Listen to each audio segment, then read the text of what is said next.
Bueno, entonces, como dijimos, tengan todas buenas tardes. Vamos a revisar el tema para esta fecha. El tema que hoy pues nos atañe de revisar es precisamente el siguiente, que es el tema número 2, que se denomina cuellos. Cuello prácticamente, y en este cuello vamos a ver tanto la parte de triángulos como su correspondiente contenido, ¿verdad? Entonces vamos a tratar de visualizar quizás los elementos más importantes, los más principales que ustedes tienen que tener en cuenta, más que todo cada vez que pensemos o revisemos las diferentes estructuras en el cuello. Únicamente para esto, entonces quizá no vamos a profundizar quizás los límites específicos o demás, sino que sobre todo el contenido, pues porque lo demás ya fue contenido de la anatomía humana, entonces vamos a tratar de enfatizar justamente para esta ocasión. Vamos a revisar entonces y veamos entonces el contenido número uno que se denomina determinar los límites del cuello.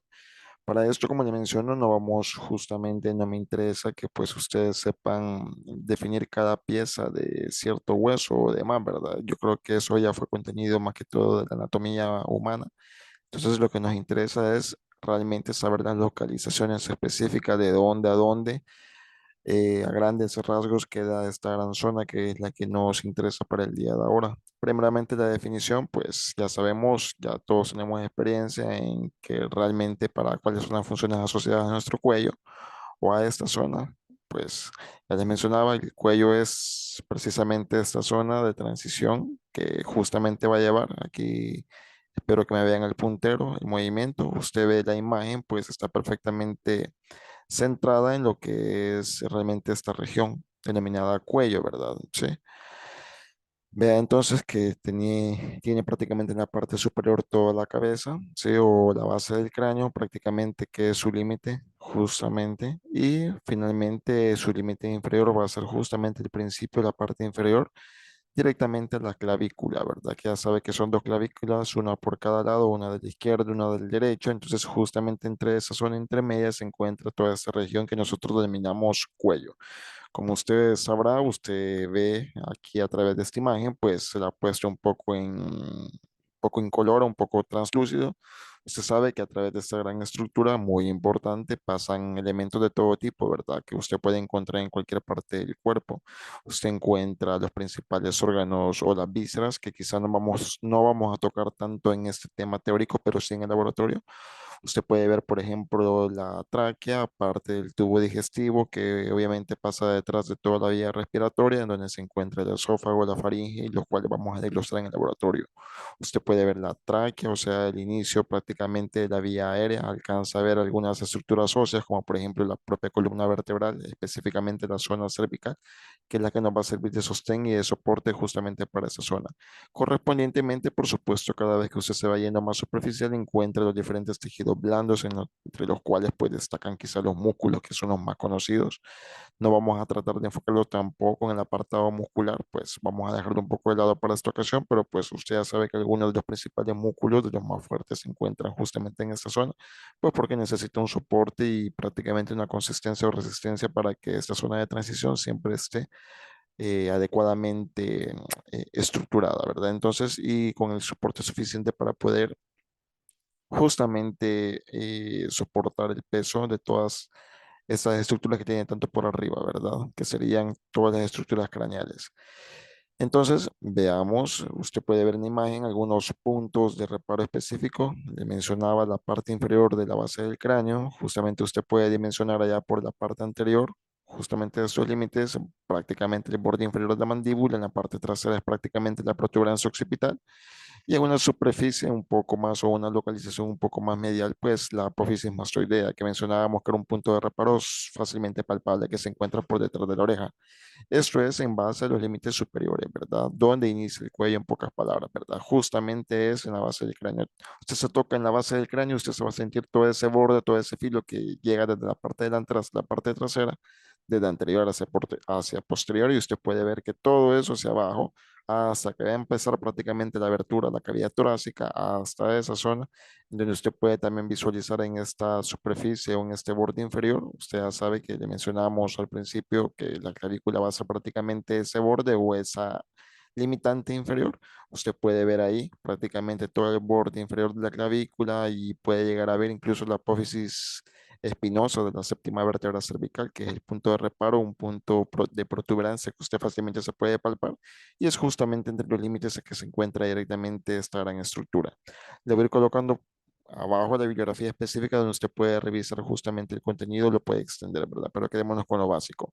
Aquí le dejo una imagen un poco más definida de prácticamente una vista exterior para que usted sepa identificar adecuadamente esta localización, sin ver o sin hacer necesidad de quizás ver estructuras mucho más profundas. Ya sabemos que toda esta va a ser entonces la región del cuello.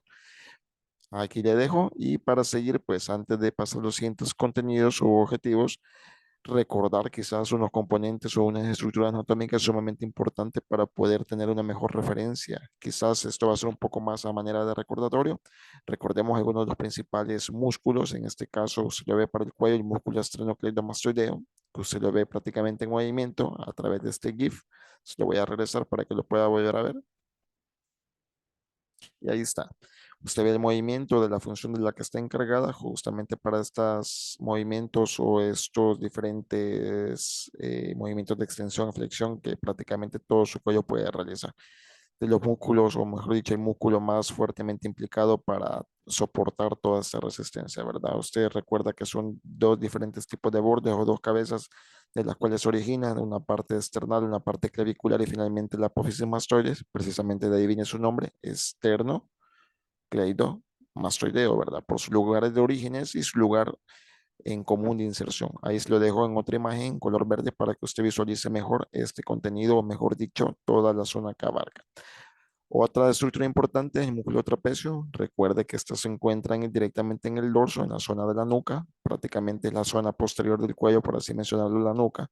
Recuerde este gran músculo que por la forma precisa que tiene, una forma justamente trapezoide, pues se le denomina de esa manera. Recuerde que le dejo algunos de los GIFs para que usted pueda recordar exactamente la función en las cuales están implicadas ese movimiento justamente de esa zona. Ahí ve qué tan grande puede ser, ¿sí? Cómo se extiende. Importante que tenga esta referencia de estos dos músculos porque lo vamos a retomar nuevamente para hacer justamente la distribución de los diferentes triángulos en el cuello y que a usted se le facilite mucho más esto. Recuerde dónde quedan cada uno de estos porque nos van a servir mucho.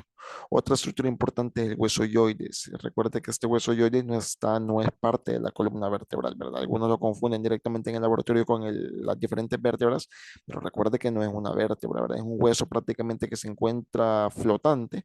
Y si lo digo flotante, entre comillas, no significa que el hueso se encuentre colgado en la nada, ¿verdad? Recuerde que pues está prácticamente, no es que esté levitando, sino que prácticamente se encuentra enganchado o soportado o se encuentra directamente en un sostén a base de ligamentos, cartílagos y diferentes músculos que van a empezar desde abajo en la parte inferior hasta la parte superior, ¿verdad? Y por eso es que son llamados normalmente músculos suprayoideos y músculos infrayoideos. Va a recordar esto pues cuando hagamos un pequeño repaso de las siguientes estructuras. Aquí le pongo exactamente la proporción o la estructura real de este hueso. Usted vea qué particularidades tiene, qué morfología tiene y recuerde, ¿verdad? ¿Sí? Cada vez que lo busquen en el esqueleto del laboratorio no lo va a encontrar. Solicítenos uno para que lo podamos mostrar directamente y usted pueda ver directamente esta morfología, porque no es parte de la vértebra, ¿verdad? ¿Sí? Para que recuerde y lo tenga bien presente para que no lo confunda. Otras estructuras, aquí le mencionaba, por eso le ponía la referencia del hueso yoides, porque todo lo que se encuentra ahí, todos estos grupos musculares, recuerda algunos porque vamos a tocarlos posteriormente. Por ejemplo, los músculos digástricos, el músculo digástrico, sé que tiene dos vientres, uno posterior y uno un vientre anterior, que lo vamos a ver desde otra perspectiva. Ahí me sirve a mí estas imágenes para que usted tome referencia, ¿verdad? Porque en base a estos músculos, que por cierto están por arriba del hueso yoides y por eso se llaman músculos suprayoideos, ¿sí? Usted vea la relación justamente que hacen para formar los diferentes triángulos. Van a ser directamente los bordes de ellos, ¿sí? En donde se va a referenciar prácticamente que yo le diga, mire, el tal triángulo llega de acá hasta acá, o este es el borde de tal triángulo y el inicio del siguiente. Entonces, en base a estos músculos, para que usted vea cómo se dispone. Este es una cara lateral, para que usted vea cómo este músculo es sumamente importante para los músculos o los triángulos que vamos a reconocer en esta zona para que usted lo pueda identificar desde ya y se le facilite directamente ese reconocimiento.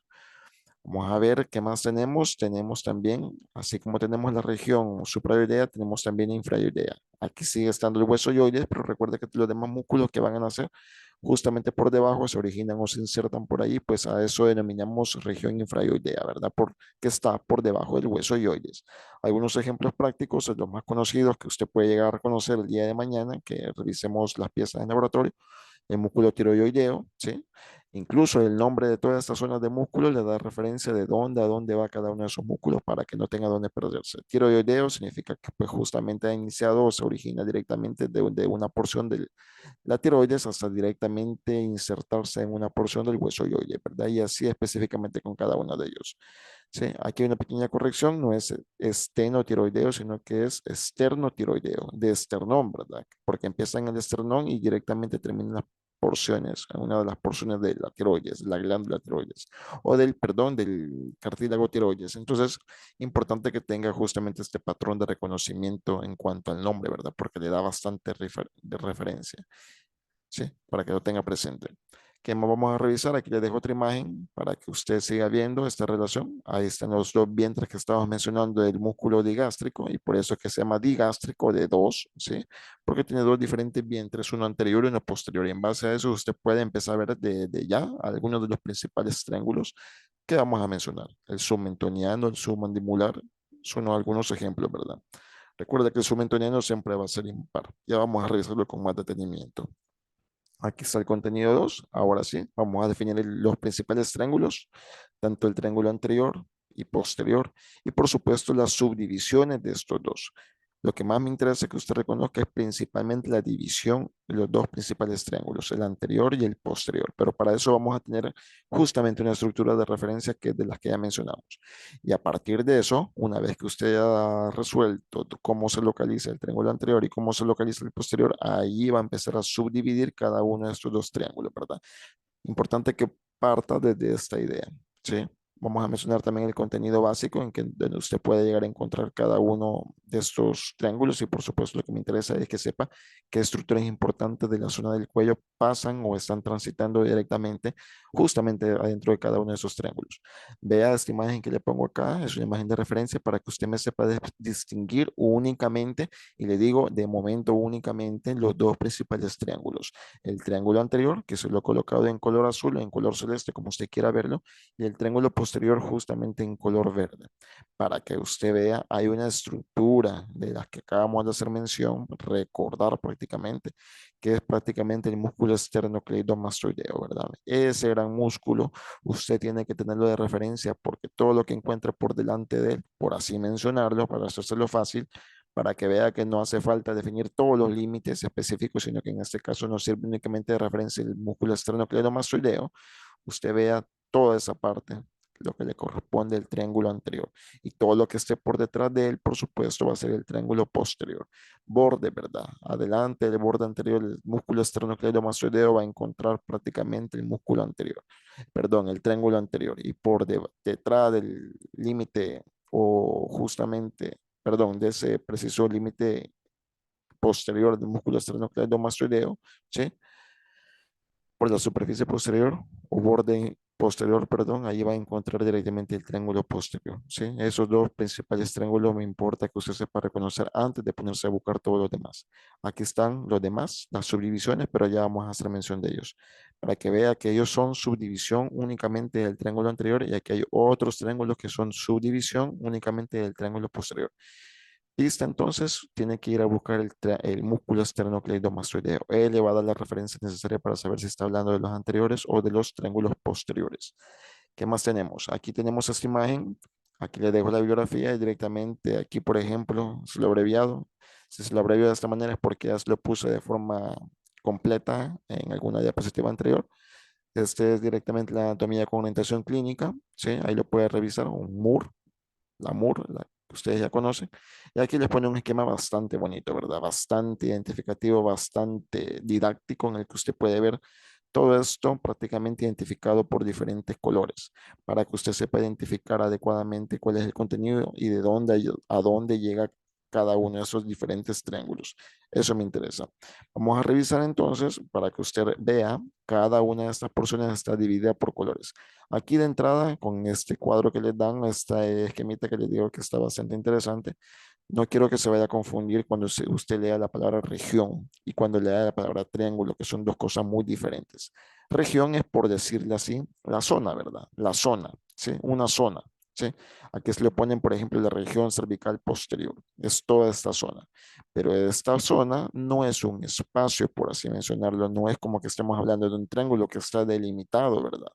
Aquí estamos hablando justamente de una región o de una zona específica en donde, por ejemplo, acá para la región cervical posterior, lo va a estar formando todo lo que abarca el músculo trapecio. Para que se dé cuenta, por eso es importante el músculo trapecio.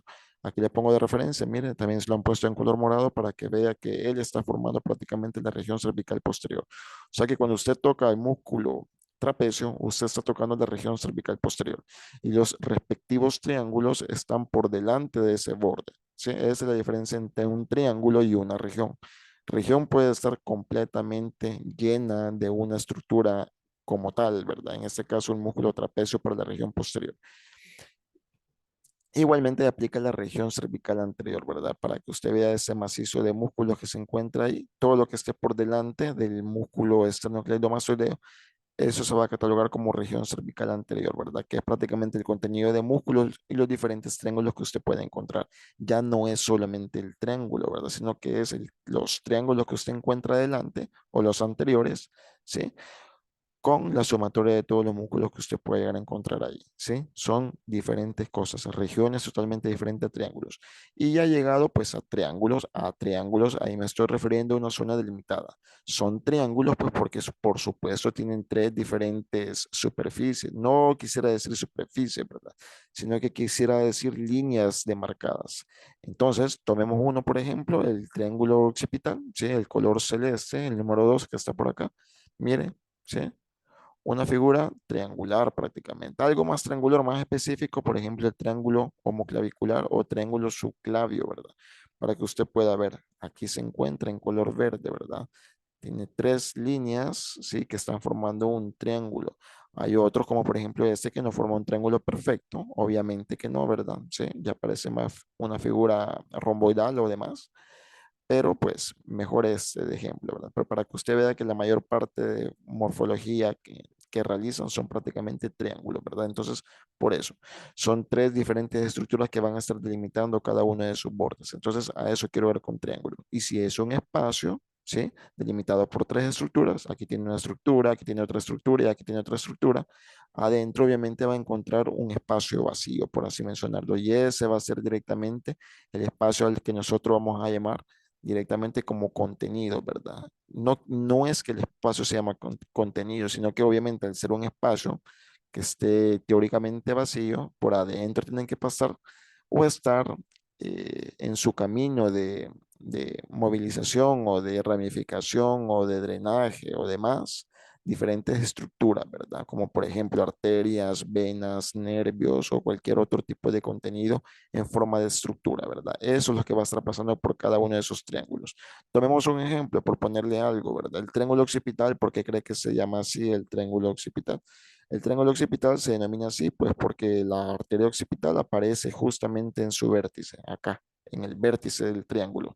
Por aquí aparece justamente esta arteria muy importante, la arteria occipital, que colinda, como usted lo puede ver, prácticamente con otra región, que es la región suboccipital.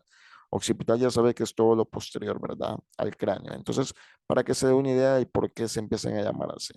Otro ejemplo que le puedo poner, sí, por tomar algo más familiar, el triángulo muscular, ¿verdad? O sea, usted ve ahí que la gran mayoría de músculos que están limitando ahí, pues, valga la redundancia, son contenidos musculares las que están creando directamente esto, ¿verdad? Vamos a ver qué otro ejemplo le puedo poner, pues creo que con eso bastaría, ¿sí? Para que usted vea ahí. Y lo que le mencionaba al principio, ¿verdad? El músculo digástrico. Ese músculo digástrico es bien importante, bien relevante. Fíjese, aquí está el esternocleidomastoideo. Estamos hablando que todos esos triángulos que usted encuentra, estos contenidos, esos que ven colores, son diferentes triángulos, uno por cada uno por separado.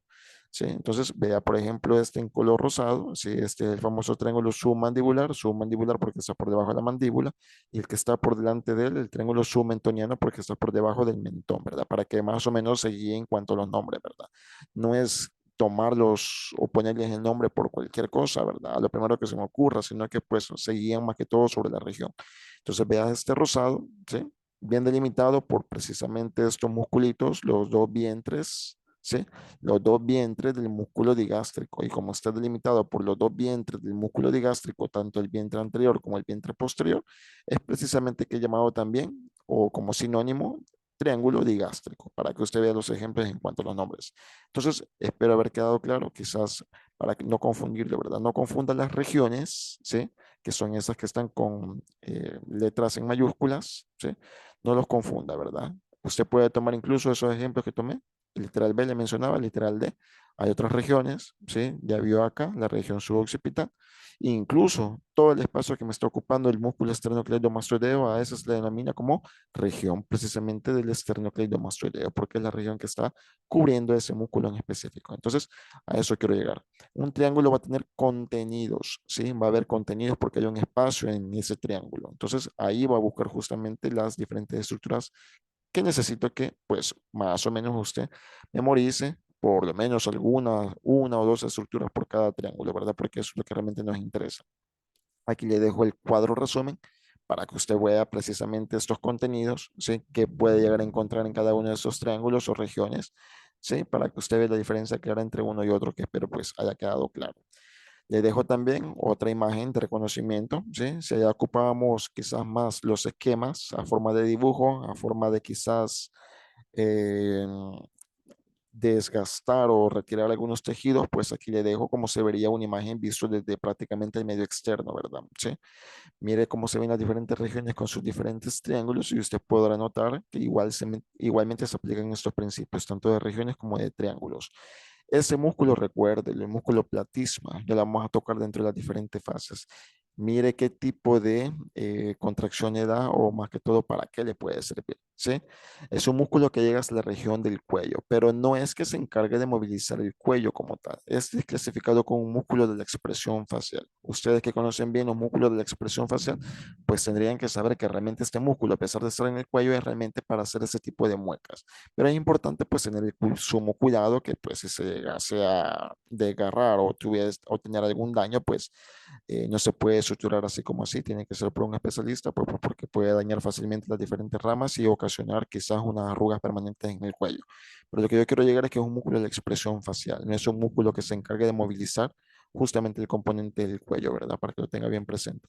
Y ahí están las diferentes regiones o las diferentes estructuras que puede tomar como referencia para localizar en diferentes zonas del cuello. Le pongo también esta imagen que es sumamente importante, quizás un resumen mucho más amplio, para que usted vea directamente la posición de los diferentes músculos. Algunos los mencioné, los dos músculos digástricos, o mejor dicho, los dos vientres.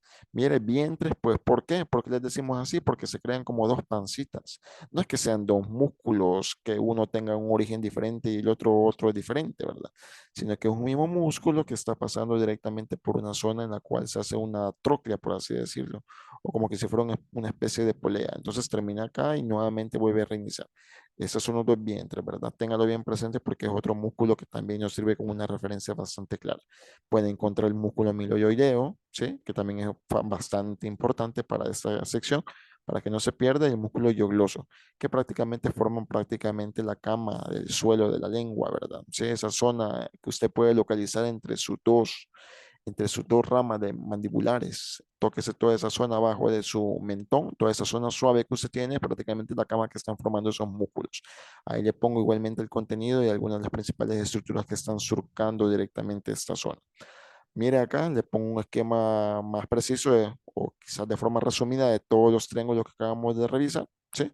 Vea acá la referencia, esternocleidomastoideo. Y adelante del esternocleidomastoideo están directamente los músculos, perdón, están directamente contenidos los triángulos de la región anterior o triángulos anteriores simplemente. Y estos los triángulos posteriores. Obviamente aquí nos faltan más, ¿verdad? Pero solamente es una idea básica para que vea cómo se pueden localizar. ¿Qué es lo que más prevalece acá que usted le va a encontrar o va a tratar de buscar primeramente antes de reconocer un músculo? Son perdón, antes de reconocer los diferentes triángulos, son los diferentes músculos que le hacen directamente esas localizaciones. Como le repetía, ¿verdad? Son los músculos los que hacen directamente las diferencias o los límites trazables entre un triángulo y otro, ¿verdad? Sí. Hay un límite que también me interesaba, que es este, aquí se lo menciona, ¿sí? Mire, línea media del cuello. Que hayan triángulos anteriores no quiere decir que solamente va a encontrar un triángulo carotidio, por así decirlo, ¿verdad? O solamente un triángulo digástrico. Estos tipos de triángulos que usted encuentra en esta zona anterior, ¿sí? O región anterior, prácticamente son bilaterales, ¿verdad? O sea que va a encontrar uno del lado derecho y uno del lado izquierdo. El único que no cumple con esa regla es el triángulo mentoniano, que aquí pues no está visualizado, ¿verdad? Pero es el único que se encuentra en la parte central, justamente por debajo del mentón y por eso el nombre. Es el único de forma impar. Los demás los va a encontrar bilaterales, o sea, uno de cada lado, ¿verdad? Así se lo pongo. Esta es una vista anterior para que usted vea quizás un poco más esquematizado esto que le explico. Ahí está viendo el triángulo submentoniano, está dividido en dos, pero realmente no es que se divida en dos, ¿verdad? Solamente este es el que se sale de esa excepción. Aquí está pasando la línea media del cuello, la línea media anterior del cuello. Ahí se lo dejo con el nombre específico, ¿sí? Y esta es la que hace prácticamente visible que se dividan en dos diferentes triángulos o se hagan triángulos bilaterales en toda la sección, tanto la anterior como la parte posterior. Para que se dé cuenta, reconozca, esternocleidomastoideo, que estamos hablando que estos son triángulos posteriores, ¿verdad? Los que se encuentran por detrás de esta región o de este músculo, ¿verdad? Entonces ahí está la referencia, ahí están los dos triángulos, perdón, los dos músculos digástricos, los vientres anteriores, los vientres posteriores, ahí está la pequeña tróclea que le mencionaba, ¿sí? Pero no es que sean dos diferentes músculos, sino que pues aquí hay un músculo digástrico en todo esto y acá está formando otro músculo digástrico, pero con dos diferentes vientres. Eso sería todo acá. Mire algunas piezas que ya vimos, el hueso yoides, ¿sí? Esto es la mandíbula con su respectiva arcada inferior, ¿sí? Y aquí está un esquema mucho más preciso. Todo lo que le acabo de poner acá, ya usted lo puede ver en forma esquematizada para que usted lo pueda visualizar un poco más sencillo. Ahí están los puntos de referencia importantes, el esternocleidomastoideo, el trapecio, ¿sí? El hueso yoides, ¿sí? Y los diferentes triángulos que le menciono, ¿verdad? Sí, ahí puede llegar a encontrarlos para que a usted le sirvan de una manera mucho más práctica, ¿verdad? Para que no solamente vaya a ver el cuello y diga, ¿y qué encuentro acá? ¿Verdad? Si todo se ve igual o no encuentro los músculos. Obviamente no vamos a encontrar todos los músculos conservados. Ya a ver qué le va a costar, ¿verdad? Pero sí nos interesa que pues tenga esta imagen mental, por lo menos, ¿verdad? De saber que ciertos músculos son los que le van a diferenciar un triángulo de otro. Ya le pongo otros puntos de referencia. Espero que les sirva bastante esta imagen, bastante didáctica y bastante interactiva. Contenido 3, pues aquí mencionar únicamente lo que les adelantaba, que vamos a tocar la disposición de las diferentes fases y compartimientos que delimitan a todo esto, ¿verdad? Todo en cuanto a las diferentes estructuras que usted encuentra en el cuello. Todo lo que usted ve en este esquema que le pongo aquí, bastante didáctico también, es imagen sacada justamente de su atlas de Nether, ahí lo puede buscar. Usted va a encontrar diferentes líneas de colores, ¿verdad? Esas líneas de colores quiere decir que son capas. Estamos viendo este corte desde una vista lateral, ya ha pasado aquí un corte sagital para que usted pueda ver todo esto, toda la parte interna. Vea todos estos colores. Cada uno de estos colores es una capa diferente. O sea que esta es una capa más profunda, esta es una capa más intermedia y esta es una capa más superficial. Y estas de acá, obviamente, son mucho más superficiales a las que están por acá. Entonces, a esto vamos a remitirnos en cuanto a fascias. No es la gran cosa, no es complicado manejarlo de esa manera, ya se va a dar cuenta. Véalo desde esta perspectiva primero, ¿verdad? Vista lateral, para que usted vaya entendiendo dónde está cada una de esas fascias. Fascias sabemos que son todos aquellos recubrimientos que hacen justamente de estructura blanda, ¿verdad? Hacia tejido adiposo, músculo sobre todo. Y en ese recurrir, pues puede englobar también estructuras vasculonerviosas como paquete, ¿verdad? Que vamos a adelantar algunos de ellos. Pero vea qué estructuras. Recuerda algunas zonas importantes de esta vista, por ejemplo, el esófago, la tráquea. Bueno, esta es la tráquea, el esófago aquí en negrito, que recuerda que está por detrás de la tráquea. Aquí está la epiglotis, esta es la lengua. Entonces, mire, por detrás de esas paredes usted encuentra ciertas fascias que están separando un compartimento de otro. Si usted vea, Sí, prácticamente otro tipo de corte, ya lo vamos a poner, usted va a encontrar esos diferentes tejidos, ¿verdad? De una forma más superficial o profunda. De tal manera que aquí a todas las estructuras en el cuello, usted puede prácticamente desglosarlos en dos diferentes tipos de fases. Unas que se encuentran en la fase superficial y otras que se encuentran en la fase cervical profunda, ¿sí? ¿Qué es lo que va a contener la fase superficial? Sobre todo, aquí se lo he puesto separado, más superficial, más profundo, ¿sí? No hay donde perdernos al momento. Lo que únicamente va a encontrar en la superficial es lo más obvio que usted puede llegar a encontrar en lo más externo del cuerpo, en cuyo caso, pues, sería prácticamente la grasita o tejido subcutáneo del cuello, que ya saben que bien poquito, usted se toca ahí, no es que haya tanta cantidad de grasa. Obviamente puede variar de persona a persona, ¿sí? El músculo platisma, que es aquel musculito que les mostraba anteriormente, que es el que nos sirve para la expresión facial cuando hace ciertas muecas y se le arruga todo, ¿verdad? Le menciono y le repito, no es para movimiento del cuello, sino que únicamente para expresión, porque es parte, mejor dicho, de los músculos de la expresión facial. Incluso es inervado por el nervio facial, ¿verdad? Que recuerda que es el encargado de inervar a todos los músculos de la expresión facial. En otro cambio, ¿sí? En otro lado, perdón, todo lo contrario, la fase cervical profunda. En esta fase cervical profunda la va a desglosar en tres más, ¿sí? Va a encontrar una lámina superficial de la cervical profunda, o sea, de las tres capas que le siguen, esta es la más superficial. La intermedia, pretraqueal, porque cree que se llama así, porque está rodeando la tráquea, ¿verdad? Todo lo que encuentra alrededor de la tráquea es lámina pretraqueal de la fase cervical profunda. Y hay otra que se encuentra más profunda todavía, que es la lámina prevertebral. Prevertebral, ¿por qué? Porque está antes de llegar a las vértebras, no por nada tiene el nombre. Entonces recuerda la anatomía básica, ¿verdad? ¿Qué está más profundo? La tráquea, está más profundo quizás algún tejido como los músculos, está más profundo quizás las vértebras. ¿Cuál está más profundo? Obviamente la vértebra, por tanto esta va a ser la más profunda de todas. Esta es la intermedia y esta es la más superficial en cuanto estemos hablando únicamente de la fase cervical profunda, ¿sí? Aquí están algunos ejemplos, la imagen que le ponía previamente.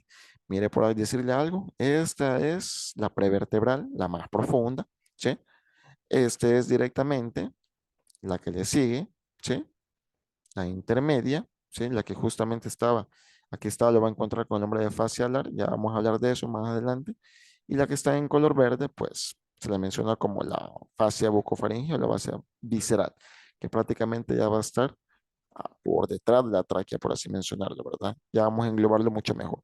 Esta es una mejor vista para que usted me entienda mucho mejor qué es lo que está encapsulando, qué es lo que está cubriendo o enrollando cada una de esos diferentes tipos de fases.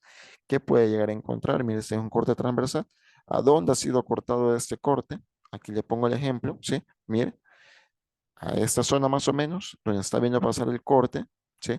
Ahí ha sido justamente este corte, ¿sí? Corte transversal o un corte horizontal, desde arriba hacia abajo, ¿verdad? Ahí usted puede ver las diferentes fases. Le pongo un color celeste, las correspondientes al tejido o a la fase superficial, y le pongo en color rojo todas las correspondientes, ¿sí? Esta que está en cuadrito rojo, todas las correspondientes directamente a la fascia cervical profunda, que son esas tres, ¿verdad? Aquí va a encontrar cuatro, pero estas dos son las mismas, ¿verdad? No le voy a confundir. Perdón, esta junto con esta son las mismas, ¿verdad? Que es la lámina superficial. La más superficial es la profunda, para no confundirlo con las superficiales, que pues el nombre solamente es ese, ¿sí? Ve ahí, ahí está bien repartido justamente esta distribución. Tenga en cuenta esta imagen. Igualmente el libro le proporciona otra imagen similar, la propia Moore le proporciona estas imágenes totalmente con el mismo patrón para que usted vea las diferentes láminas que ya mencionábamos, los mismos cortes que le pusimos, aquí hay un acercamiento mucho más preciso y tenga en cuenta eso, ¿verdad? ¿Quién tiende a ser más profunda que quién, ¿verdad? ¿Sí? Acá usted podrá ver esta que está en color fucsia, por así mencionarlo, en color rosado, no sé qué color especificarle, pero esa que está acá, la que le estoy mencionando, la que le estoy tocando, ¿qué estructura cree que esté rodeando? Es justamente la tráquea. Por eso es directamente la fascia pretraqueal, que es la intermedia, ¿verdad? Que es la intermedia con respecto a qué? Con respecto a la fascia cervical profunda, ¿sí? Para que usted vaya teniendo ese ejemplo.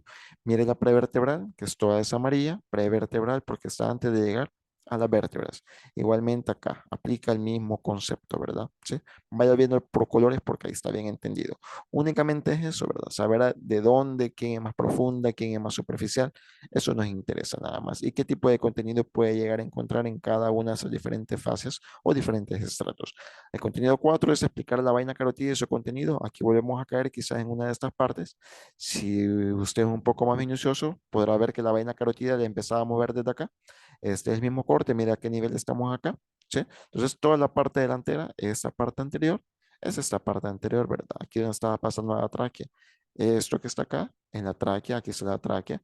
Entonces, vea las vainas carotídeas por donde más o menos. Si usted se toca el cuello, usted va a sentir el pulso de estas arterias, ¿verdad? Las arterias carótidas, no de estas azules que son las venas yugulares. Ya sabe que en las venas no va a sentir pulso, ¿verdad? Porque la presión es bien baja, por así mencionarlo, casi indetectable para prácticamente el pulso humano, ¿verdad? Para la sensación o esa sensibilidad al dedo, ¿verdad? Por así mencionarlo. Pero las arterias carótidas son sumamente fuertes, ¿verdad? Ahí se siente el pulso. Ahí está tocando prácticamente todo el contenido de la vaina carotidia. Mira cómo se encuentra, lo va a encontrar bilateral, ¿verdad? Una a cada lado, ¿verdad? Son dos arterias carotidas comunes, son dos venas yugulares, ¿sí? Esas son las que va a encontrar. Y esto es lo que le está conformando la vaina carotidia. Una vaina, como pues sabemos, ¿sí? Aquí está un contenido más amplio, mucho más grande. Ahí está viendo la misma capa pretraquial. Y vamos a hablar específicamente de esto, ¿verdad? De esta capita que está precisamente entre la capa recubierta, que es la superficial, ¿sí? La capa superficial, ¿sí? A esta no quiero que se confunda, esta capa recubierta es esta misma que estábamos hablando al principio, es la misma lámina superficial de revestimiento, ¿verdad? O por decirlo algo, es la lámina que estaba justamente acá, ¿verdad? La lámina superficial de la fase cervical profunda. Entonces, de eso estamos hablando, esta es la que va a encontrar aquí, ¿sí? Capa más superficial, ¿sí? Va a encontrar la pretraquial, que es la intermedia, y allá está la prevertebral en color azul.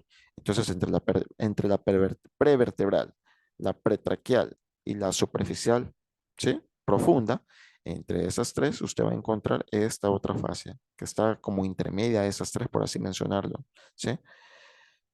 Y va a encontrar la vaina, vaina porque le forma un paquetito, ¿verdad? Ahí están pasando estructuras nerviosas, ahí están pasando ganglios, están pasando venas, están pasando arterias, todo este contenido, ¿sí? Mire qué tipo de contenido, sumamente importante, las arterias carótidas comunes, la vena yugular interna, los nervios vagos, ¿sí? Ya sabe que es el décimo paracraneal, el que llega a todas las vísceras del cuello para abajo, ¿sí? Nódulos linfáticos que están en color verde, nervio del seno carotídeo, que también puede ir implementado ya directamente relacionado con las arterias carótidas, y las fibras nerviosas simpáticas, que esas, pues ya sabe que son pequeñas ramitas que van a inervar todos aquellos componentes automáticos.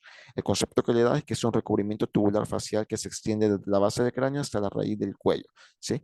Aborda prácticamente todo el contenido del cuello, en pocas palabras, ¿verdad? Y le va a contener justamente la vaina, que son estas diferentes estructuras que están contenidas en un mismo paquete, ¿sí? Solamente para que lo tenga en cuenta.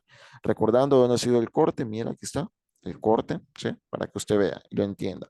Contenido 5, resumir el origen, trayecto y las relaciones de arteria carótida común. Quizás el desglose más sencillo, lo que más me interesa es que usted sepa identificar adecuadamente la arteria carótida común, ¿verdad? ¿Sí? Ya sabe que la arteria carótida común, por lo menos la del lado izquierdo, ¿sí? Es directamente rama, ¿sí? Del callado de la aorta, que es la gran arteria que va saliendo directamente del corazón. Esa tiene tres ramas, pero solamente la del lado izquierdo, ¿sí? La del lado izquierdo le forma directamente la arteria carótida común izquierda. La derecha es derivación de otra, ¿verdad? Que es la arteria brachiocefálica, ¿verdad? ¿Sí? De esa arteria brachiocefálica, ¿sí? O tronco brachiocefálico van a nacer dos arterias, una de ellas va a ser la arteria carótida común derecha y la subclavia derecha, ¿verdad? Para tenerlo en cuenta, que esta es la única que sale directamente del callado de la aorta, ¿sí? Que es una de las tres ramas del callado de la aorta. Obviamente hay variaciones anatómicas, pero ya sabe que son muy raras, pero puede llegar a pasar el caso que pues no se derive directamente de allí. Pero ahí está, se lo dejo en color verde, ¿verdad? Para que reconozca fácilmente. Es la arteria carótida común, común, ¿verdad? Común, se llama común porque a partir de ella nacen otras dos, que son las precisamente las que le vamos a mencionar, ¿sí? Ahí está, en un corte transversal para que usted vea que son precisamente las dos que acabamos de decir que están adentro de las vainas carotídeas, ¿verdad? Ahí está. En esas vainas, ahí están pasando esas dos arterias sumamente gigantes. Mire qué grande es el tronco, ¿verdad? Grande es el tronco, ¿sí? Aquí está pasando la división, estamos del lado derecho, ahí se está pasando la división, ¿sí? nace el tronco brachiocefálico, que es la que le da a nacer la subclavia derecha y la arteria carótida común derecha. Del lado izquierdo, le repito, está naciendo directamente el callado de la aorta. No nace de un tronco brachiocefálico. Recordar ese detalle anatómico, ¿verdad? Porque es muy importante también. Aquí le dejo un esquema. Este lo he sacado de su libro de anatomía de la cabeza para odontólogos, ¿sí? El primer libro de referencia, y este esquema es bastante preciso, prácticamente el mismo dibujo, ¿verdad? Para que vean cómo a partir de él se derivan dos de las principales arterias que pues obviamente le van a llevar sangre a la cabeza.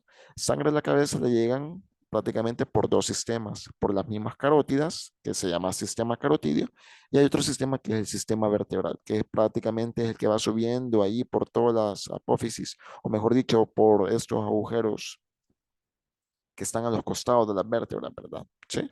Ahí está pasando las arterias vertebrales. Entonces, hay dos formas de cómo el cuerpo directamente o esas arterias llevan sangre a la cabeza. Una directamente a las partes más anteriores y este sistema vertebral a las partes más posteriores. ¿Sí? Ese es el gran resumen de esto. Pero me interesa que sepa exactamente cómo ubicar las carótidas comunes. Toques el cuello, toques el pulso y esas son las arterias carótidas, ¿verdad? ¿Sí? Para que sepa reconocer las arterias carótidas comunes. ¿Sí? Hay otras arterias carótidas, pero esas son las ramas justamente de esta carótida común. De la carótida común van a nacer entonces dos diferentes carótidas, la carótida interna y la carótida externa. Aquí le dejo el esquema preciso para que usted lo pueda justamente aportar y lo pueda visualizar mucho más fácil. Carótidas comunes, mire lo que le mencionaba. Carótida común del lado izquierdo es la única de las tres ramas de la aorta. Nace directamente justamente del callado de la aorta, ¿sí? Que es esta zona que se dobla, ¿sí? Y la carótida común del lado derecho, ella es rama del tronco brachiocefálico, que es la primera rama del callado de la aorta. Primera rama, tronco brachiocefálico; segunda rama, carótida común izquierda y la subclavia, ¿sí? Del lado izquierdo. Así que vea, pues, estas dos del lado izquierdo nacen directamente del callado y estas otras dos del lado derecho nacen de un tronco brachiocefálico. Recuerde esta imagen sumamente importante, ¿verdad? ¿Sí? Porque son muy diferentes el lado derecho con el lado izquierdo en pocas palabras. Pero ahí está. Mira, entonces a nivel de C3 y C4, aproximadamente entre C3 y C4, a ese nivel aproximado, ahí finalmente la carótida común se divide en dos, la carótida interna y la carótida externa. La carótida interna visualícela como aquella arteria que le va a llevar principalmente sangre a todas las estructuras del cerebro, ¿verdad? ¿Sí? Cerebro específicamente, mayormente, ¿verdad? ¿Sí? Véalas como que van directamente a esos órganos, justamente la parte más superior de todo lo que tiene en la cabeza. Y en la carótida externa, quédese con la idea básica, lo que me interesa, ¿sí? Que ella es la que le aporta directamente la sangre a todas las estructuras del víscero cráneo, a todos los órganos que se encuentran directamente en las cavidades, ¿verdad? Ella va a ser importante, entonces, más importante para ustedes, ¿verdad? Porque tienen que saber exactamente de dónde derivan todas las ramas, ¿sí? Que le llevan sangre a la boca, la cavidad nasal y a todas estas zonas de la cara, del rostro, ¿verdad? Del macizo facial, del víscero cráneo en pocas palabras, ¿verdad? Y la carótida interna, que es con que le va a dar sangre a toda la parte de neuroanatomía, por así mencionárselo, ¿verdad? Entonces, esa es la idea más básica que necesito que se quede, ¿verdad? Esta es la que tiene que prestarle sumamente atención porque es la que más tiene que usted saber cuáles son sus ramas, porque esas son las ramas arteriales que a usted le va a interesar en su ejercicio odontológico, ¿verdad? Contenido 6, enumerar las ramas de la arteria carótida externa, precisamente la que le acabo de mencionar, ¿verdad? Aquí le voy a dejar los esquemas, vea cuál es, ya pasamos la carótida común, perdón, vamos a regresar. Carótida común, recuerde que las arterias van hacia arriba porque se van ramificando, ¿verdad? Se van haciendo de una, se hacen más. Ahí está, de la carótida común, derecha, ¿sí? Nace la arteria carótida interna, que como le digo, se va hacia el neurocráneo, y la carótida interna, externa, perdón, la color verde, la que nos importa para este caso, es la que le da rama para todas las zonas que a usted le interesa. La zona tanto de la región, algunas ramas de la región oftálmica, pero sobre todo para las ramas o para las zonas del maxilar y prácticamente de la mandíbula, ¿verdad? Prácticamente la cavidad oral y la cavidad nasal van a estar encargadas de la irrigación de esta principal arteria, que es la arteria carótida externa, ¿verdad? Sí. Ahí le dejo quizás los imágenes más básicas que le menciona su libro de texto. En este caso, la anatomía para odontólogos, ¿sí? Entonces, revísela porque ahí están estos esquemas, ¿verdad? ¿Sí? Las ramas precisas que a usted más le van a importar, vea cómo están irrigando desde ya algunas estructuras que ya vamos a mencionar, ¿sí? La tiroides, prácticamente esta zona laringea, toda la base de la lengua, por así mencionarlo, para que vea por qué le interesan tanto. Si usted ve, mira la carótida interna, ni nos fijamos en ella, porque ella es la que se va a ir para las partes más superiores, ¿verdad? A salir por acá, ¿verdad? Entonces, obviamente deja sus ramas en esta zona, pero son ramas menores, por así mencionarlo. Ahí van las arterias vertebrales que le mencionaba que son sumamente importantes también, pero para todo el contenido, tanto de las vértebras, ¿sí? Medular, para la médula espinal, y por supuesto para las estructuras encefálicas, que son las que están directamente contenidas en el neurocráneo. ¿Qué más tenemos? Otra imagen de su libro, directamente esta anatomía para odontólogos. Ahí están las principales ramas que a usted le interesa. Todas son ramas de la carótida externa. Mire, aquí está la carótida externa. Esto es carótida común, ¿sí? Carótida externa, y la carótida interna ni se la tocan para que vea, ¿sí? Ni se la han tocado. Así que ahí están todas las ramas que le van a dar directamente sangre a las zonas que usted más necesita saber, ¿sí? En pocas palabras. Ahí están otros esquemas para que se dé cuenta. La arteria maxilar, la arteria maxilar es una rama nada más. Aquí está, mire, arteria maxilar es una rama de la arteria carótida externa. Ella es sumamente importante. Se lo vengo diciendo desde el año pasado que vimos anatomía humana. Céntrese en esa arteria, porque esa arteria sí necesito que se aprenda todas las porciones, ¿verdad? ¿Sí? Necesito que se aprenda todas esas porciones, ¿sí? Prácticamente porque son las que le van a dar toda la irrigación a toda la cavidad oral. Entonces, por eso es sumamente importante. Bueno, nos estamos saliendo un poco quizás del contenido del cuello, pero para que vea más o menos por dónde se distribuyen, pero para es más que todo para que usted se pueda identificar la diferencia entre la externa y la interna, por supuesto, ¿verdad? Aquí le dejo todas las ramas. Mire, estas son las principales ramas de la carótida externa, las que le digo que tiene que aprenderse, ¿sí? Porque son varias, ¿sí? Y todas llegan al macizo facial. Y estas son las que no están en cursiva, ellas son ramas de las que están en cursiva. Por ejemplo, la arteria suprayoidea es rama de arteria lingual. Ya así correspondientemente se da por todos los diferentes grupos. Ahí está la arteria maxilar de la que tanto hablábamos. Mire, cuántas ramas usted tiene que desglosar, tiene que saber exactamente a qué parte de la boca está llegando. Por eso es importante. Aquí está la más importante, quizá la que más le desgloso, ¿verdad? La rama más importante que a usted le va a convenir, que es precisamente rama de la arteria carótida externa. Aquí le dejo esquemas bastante precisos para que usted entienda todo lo que le acabo de mencionar. Creo que están mejor desglosados de esta manera. Aquí están algunas de las principales ramas. Mire, son ramas que directamente llegan a esas partes craneales, ¿verdad? Del viscerocráneo, mejor dicho. Incluso zonas un poco más inferiores, como por ejemplo la tiroides. Ya vamos a mencionarlas porque también son de relevancia para este tema. Mire otras, esta es la misma ramificación, pero visto desde una cara anterior, para que usted vea cómo pues se desglosan y hasta qué zona llega específicamente cada una de ellas. ¿Qué más tenemos? Vamos a ver otra imagen lateral, ¿sí? Seguimos viendo ramas solamente propiamente de esta arteria carótida externa, ¿sí? Ahí están, desglosadas. Aquí está nuevamente desde otra vista lateral, ¿sí? Ahí está, mire, arteria carótida externa. Ellas son las que dan todas estas ramas.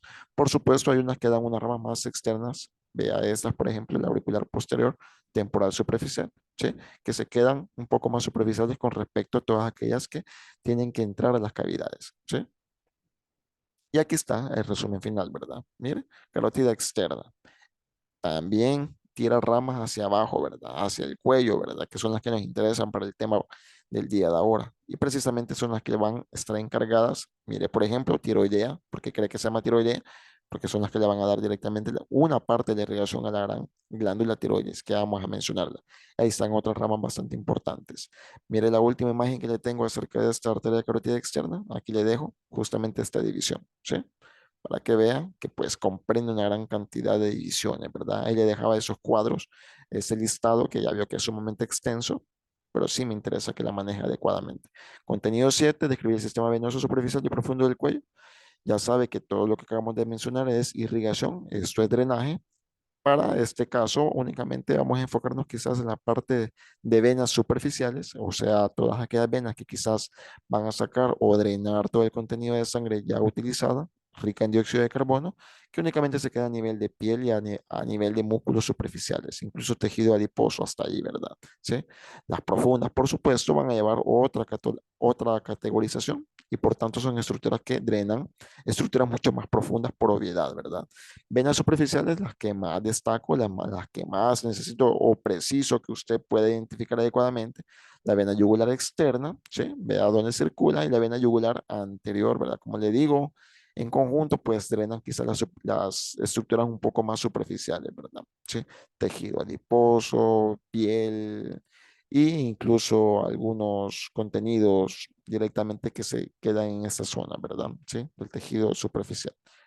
Por eso son denominadas de esa manera. Ahí le dejo, sí, ya dejo la referencia del libro para que lo pueda incluso leer si usted así gusta. Y las profundas. Este es un sistema profundo, ¿verdad? Ya sabe que pues, con profundo me refiero a que no son fácilmente identificables buscándole cerca del músculo. Tiene que profundizar en el músculo, ¿verdad? Para poder encontrarlas. Ahí las va a notar, ¿verdad? La vena yugular interna quizás es la más importante, la que más nos atañe en cuanto a términos de tamaño. Esta es precisamente la que usted ve en la vena carótida, que ya la revisamos anteriormente.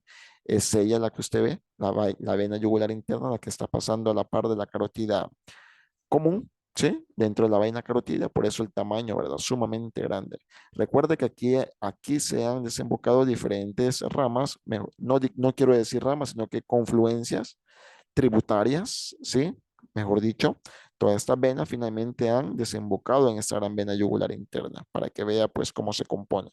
De todas estas venas se confluyen o son finalmente desembocados su contenido en la gran vena yugular interna. Esta es la principal vena entonces que podemos decir que prácticamente drena el gran contenido de la cabeza y del cuello, ¿verdad? A grandes rasgos. Y aquí le dejo esquemas igualmente que el proceso arterial de irrigación, pues ahí le dejo quizás las principales que hemos tocado, vena yugular externa, vena yugular anterior, que dijimos que eran las más externas, las superficiales, por así mencionarlo, ¿verdad? Sí, son las venas más superficiales. Y aquí le dejo otro componente, sepa localizar adecuadamente acá la estructura, vea que esto es el mentón, ¿sí? Esto es el mentón, el hueso, parte de la mandíbula, para que tenga referencia. Todo esto es lo anterior, todo esto es lo posterior. Y ahí están los dos principales sistemas que le mencionaba. Al igual que la arteria carótida interna, vamos a dejar de lado en cuanto a importancia la arteria, perdón, la vena yugular externa, ¿verdad? Si dijimos que lo que de las dos que menos nos importaban iba a ser la arteria carótida eh, externa, porque, perdón, la arteria carótida interna, porque es la que nos lleva directamente todas las, toda la irrigación directamente al neurocráneo, pues vamos a dejar de lado en este caso, y por el momento quizás a la arteria, perdón, a la vena yugular externa, ¿verdad? Recordarle siempre, me gusta recordarle, ¿verdad? No hay arterias yugulares y tampoco existen venas carótidas, ¿verdad? Sí, porque algunos todavía se confunden a estas instancias. Entonces, únicamente recalcar eso, ¿verdad? No hay venas carótidas ni tampoco hay arterias yugulares. Lo que sí hay es arterias carótidas y venas yugulares.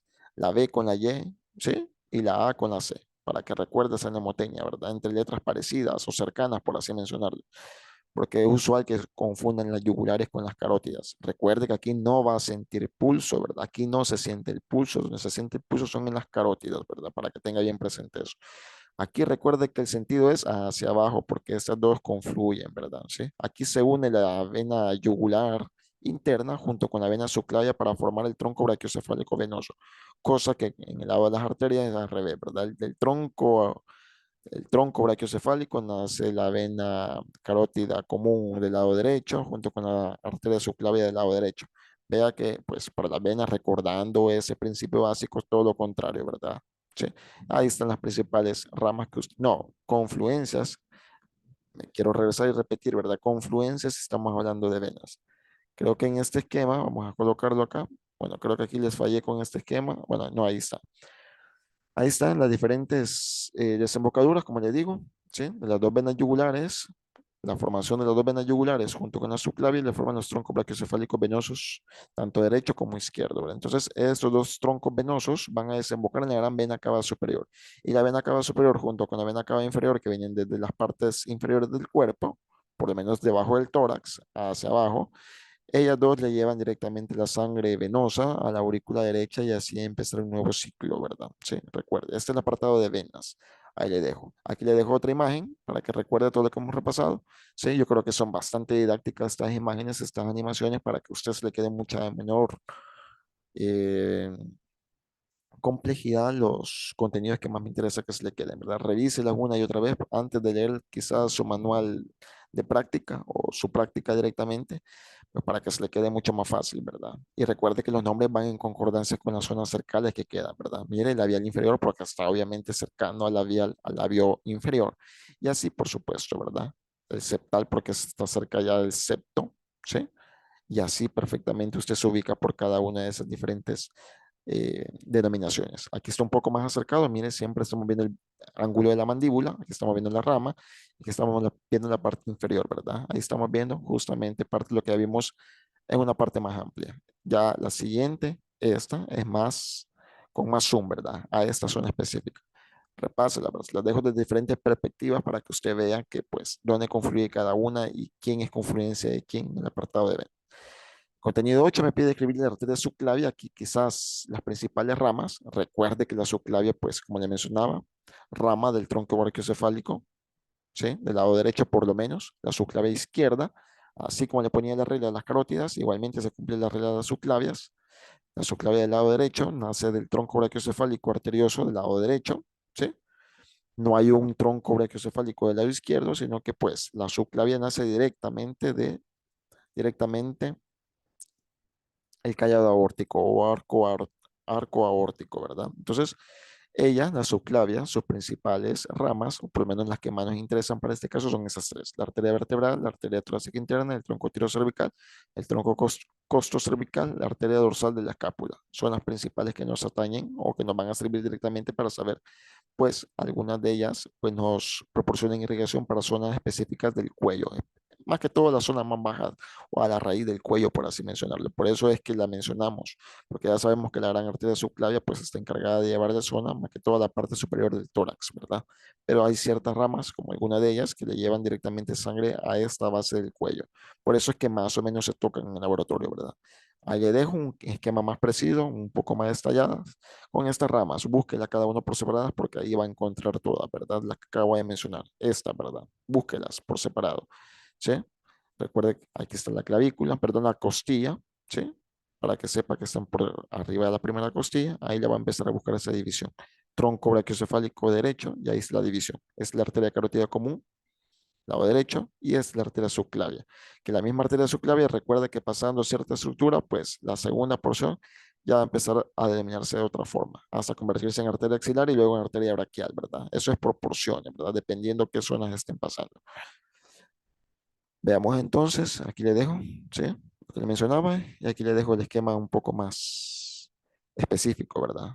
Mire, este es el cartílago tiroides, o sea, la parte anterior, ¿sí? Y esto es la parte posterior, ahí se ven las vértebras, ¿verdad? Ahí está viendo la misma rama que acabamos de mencionar. Véalas con tiempo. Contenido 9: determinar la conformación del plexo cervical. Mencionar las ramas superficiales y profundas. Acá lo que más me interesa, ya sabe que pues están pasando una gran cantidad de nervios por acá, ¿verdad? Por el cuello, es sumamente importante eso. Pero ¿qué me atañe mencionar? Quizás que usted tenga relevancia o que usted tenga concordancia en qué hacen ciertos tipos de grupos nerviosos, ¿verdad? Como por ejemplo, acá literal A, estos que están directamente en color amarillo, sabe que ellas son directamente las ramas, ¿verdad? Desde la C1 hasta la C5. Ellas son justamente estos nervios espinales, ¿verdad? Donde nacen la gran mayoría y que en conjunto le van a formar todo el plexo cervical, ¿verdad? Eso es un plexo, un conjunto o una unión de diferentes raíces nerviosas, por así mencionarlo, ¿verdad? Esas raíces que nacen directamente de la espina de la médula espinal. Entonces, eso es un plexo, la unión de todo esto. Y a partir de estos plexos salen diferentes ramas y ramas y ramas y ramas, cada uno con una función muy diferente una de otra. Como por ejemplo la que les estamos mostrando, ¿verdad? Vean usted en color verde que todos son ramos específicamente sensitivos, o sea que únicamente son para la sensibilidad nada más. Si usted siente cosquillas, si usted siente dolor, más que todas esas sensaciones superficiales, ¿verdad? Mire para dónde se dirigen todas estas en color verde. Ramos sensitivos. Los ramos motoros, ¿sí? Ramos motoras, ¿sí? Son todos aquellos o todas aquellas terminaciones que le van a dar o proporcionar un componente de prácticamente estimulación muscular, ¿verdad? Ellas son las encargadas de que ciertos músculos pues puedan contraerse y hacer toda esta parte motora, o sea, que se muevan, ¿verdad? Que se contraigan y hagan su respectiva función.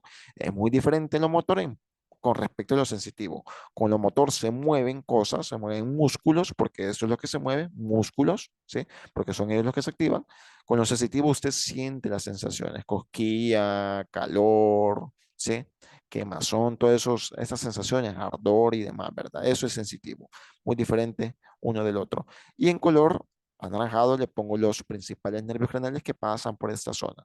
Ya conocemos, hay los más destacados, tanto el nervio craneal número 11 y el nervio craneal número 12, ¿verdad? El hipogloso, mire para qué zona se va, para el piso de la boca, prácticamente allá a inervar los músculos de la lengua. Recuerda que pues él es encargado de mover la lengua, ¿verdad? El nervio hipogloso, el O12 paracraneal.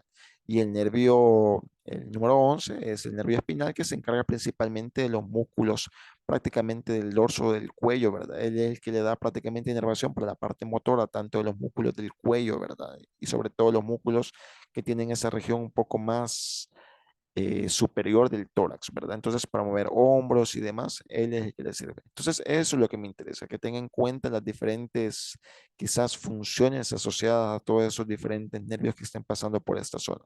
Recuerde quiénes son, ¿verdad? ¿Sí? Ahí va a encontrar el plexo cervical, los dos principales nervios craneales, y recuerde que de paso, ahí va el nervio vago, que aquí no está directamente graficado, ¿verdad?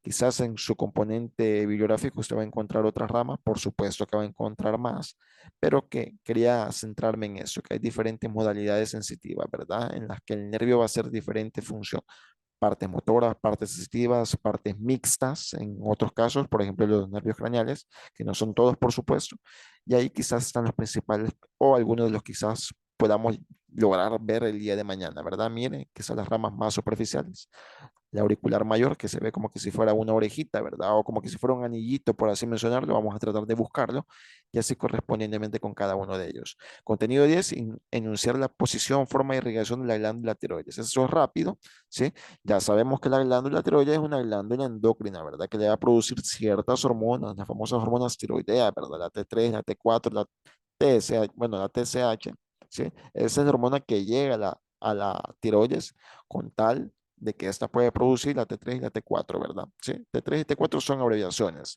Triiotironina, tiroxina. Y ya sabemos que ayuda para prácticamente estas funciones metabólicas. Para que pueda acelerar ciertas funciones en el cuerpo, las pueda desacelerar. De ahí es que derivan ciertas enfermedades que van relacionadas con estas dos hormonas. Lo que nos interesa en este caso, pues, solamente mencionarle un poco la función para que recordar qué es lo que hace, pero recordarle que también esta es una de las partes o elementos viscerales que se encuentra en el cuello.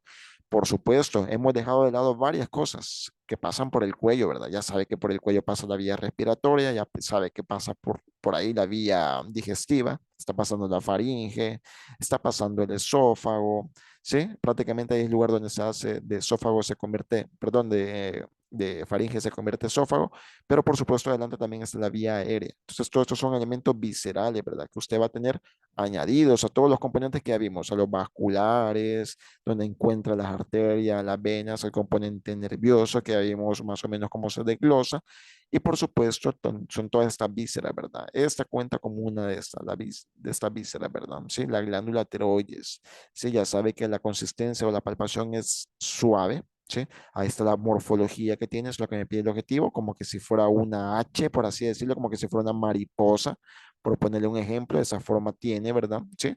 Dos grandes lóbulos, uno derecho, uno izquierdo, y la parte central que lo une es el istmo, ¿verdad? Sí, ya sabemos que un punto de unión entre dos grandes zonas, a eso se le va a denominar istmo, punto de unión, ¿verdad? Sí, ahí está el istmo, ¿sí? Altamente vascularizada esta zona o esta glándula, principalmente por las arterias tiroideas superiores e inferiores, de las cuales ya vimos más o menos en algunas de las animaciones a dónde más o menos se encuentran. Entonces ya vamos a tocar los nuevos esquemas para que recuerde que incluso desde esas ramas que vimos que ciertas arterias pues nos dan hacia la parte inferior del cuello.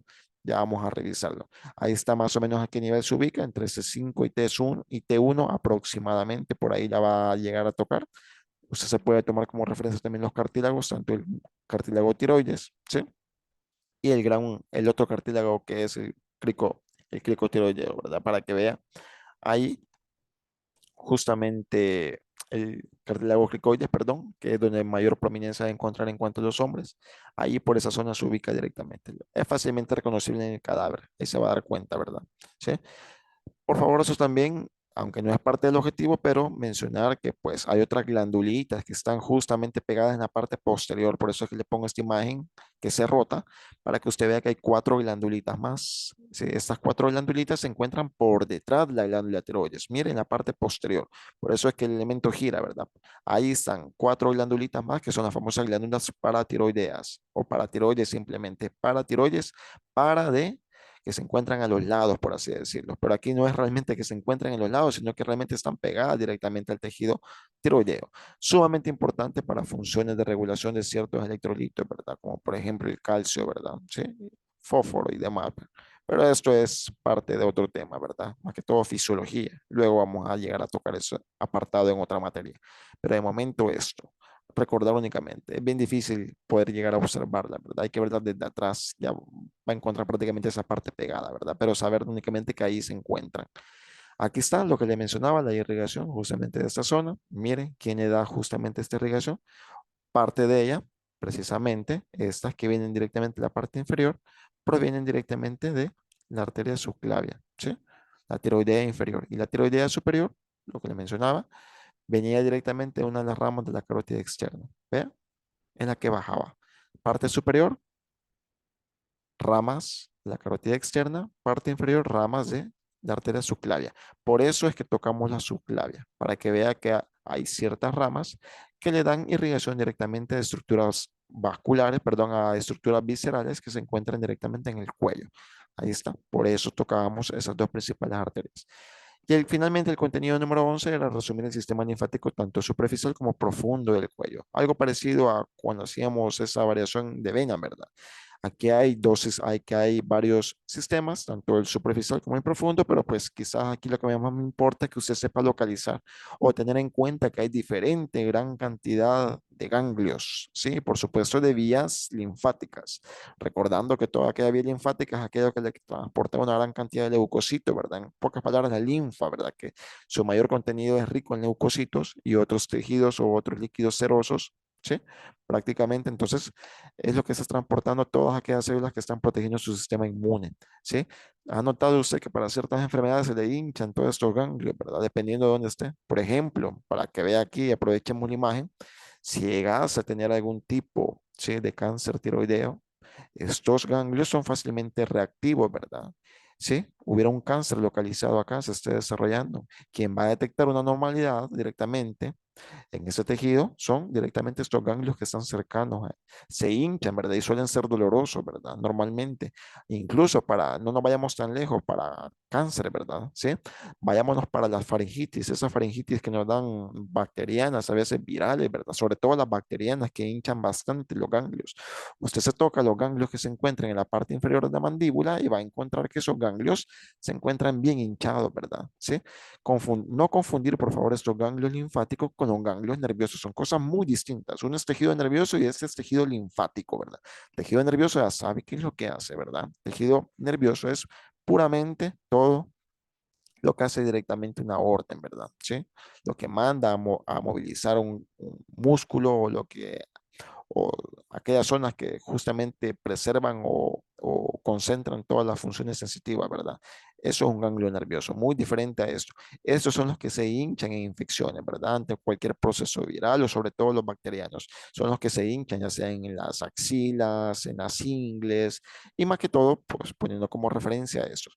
Vea que hay diferentes grupos, vea que cada grupo tiene concordancia por la zona en que están localizados, ¿verdad? Se va a guiar mediante esto, ¿verdad? Si yo le digo cuáles grupos ganglionares usted encuentra en la parte posterior de la cabeza, si hay por el occipucio, ¿verdad? Sí, por las prominencias occipitales. Obviamente los occipitales, ¿verdad? Sí, por eso es que se llaman así, ¿verdad? Los parotidios, ¿por qué? Porque están en consonancia o cercanas a la zona de la glándula parótida, que es la principal glándula salival, la de mayor tamaño, por así mencionarlo. Entonces, ahí se lo dejo por colores. Vea que hay varios, ¿verdad? Hay varios grupos y muy importante que tenga esto presente, porque dependiendo de que cuáles son estos grupos que se hinchen ante una potencial infección, pues tiene que pensar directamente en esa zona que es la que se encuentra afectada. Acá también, ¿cómo lo puede correlacionar? Me importa que tuviese bien presente las fases, por eso se las mencioné en forma de las superficiales, en forma de las profundas, ¿Por qué? Porque en ciertas infecciones, ¿sí? Infecciones odontológicas que pueden nacer justamente de un tratamiento que usted haya hecho, se pueden infectar fascias profundas, ¿verdad? ¿Sí? Hay una comunicación anómala o un proceso que usted quizás lo catalogó una forma sencilla de abordaje, pero pues posiblemente se complique, que eso incluso puede salirse de su responsabilidad, pero pasan, ¿verdad? Pasan estas conexiones anómalas y las infecciones suelen irse mucho más profundas, ¿verdad? Entonces, los ganglios que se van a activar, ya sean los superficiales o los profundos, van a estar en consonancia de todos estos tejidos que se van a estar infectando. Como ves, pues ya revisamos el mayor contenido, ¿sí? Las partes más importantes, lo que más nos atañía para su pues correspondiente saber.